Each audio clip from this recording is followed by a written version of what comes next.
નમસ્કાર દર્શક મિત્રો, હું છું રૂપલ લોણીચિયા. સંપૂર્ણ ન્યૂઝમાં આપનું સ્વાગત. પાલનપુરમાં યોજાયેલા ગુજરાત પોલીસના 13 તુચકો અર્પણ કાર્યક્રમમાં ચોપર ફરિયાદીઓએ આશરે ₹12 લાખનો મુદ્દામાલ પરત કરવામાં આવ્યો હતો.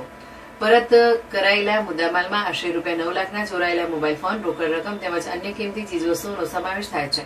કાર્યક્રમનો મુખ્ય હેતુ કાનૂની પ્રક્રિયાને સરળ બનાવી મૂળ માલિકોને તેમનો મુદ્દામાલ ઝડપથી પરત કરવાનો છે. ગુજરાત પોલીસ છેલ્લા 3 વર્ષથી 13 તુચકો અર્પણ અભિયાન અંતર્ગત પ્રજાલક્ષી અભિગમ સાથે કામગીરી કરી રહી છે. પોલીસના જણાવ્યા અનુસાર છેલ્લા 1 વર્ષ દરમિયાન માત્ર પાલનપુર ડિવિઝનમાં જ આશરે ₹1.25 કરોડનો મુદ્દામાલ તેના મૂળ માલિકોને પરત કરવામાં આવ્યો છે. નાગરિકોને ઓછી અગવડ પડે અને પોલીસ પ્રજાજનો વચ્ચે વિશ્વાસ મજબૂત બને તે હેતુથી આવી કામગીરી ભવિષ્યમાં પણ ચાલુ રાખવામાં આવશે.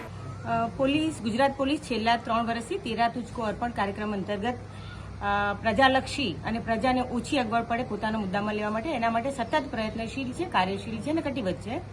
એટલે પાલનપુર ડિવિઝનમાં આજે કુલ 54 જેટલા જે અરજદારો હતા અને ફરિયાદી હતા એમને ટોટલ 12 લાખ જેટલો મુદ્દામાલ પરત કરવામાં આવી રહ્યો છે અને એમાં કેશ પણ છે અને 9 લાખ જેટલો જે મોબાઈલ ચોરી થયેલી હતી એ મુદ્દામાલ સ્વરૂપે એમને પરત કરવામાં આવે છે.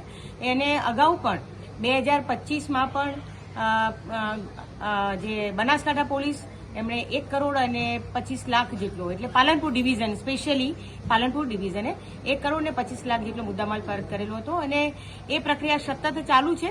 જેમાં સૌથી અગત્યની વાત છે કે પોલીસ એ પ્રજાના મિત્ર રૂપે અને પ્રજાને શક્ય એટલી ઓછી અગવડ પડે કાનૂની પ્રક્રિયા દરમિયાન એમાં મદદરૂપ થવાના ભાગરૂપે આ 13 તુચકો અર્પણ કાર્યક્રમ અંતર્ગત આ રીતે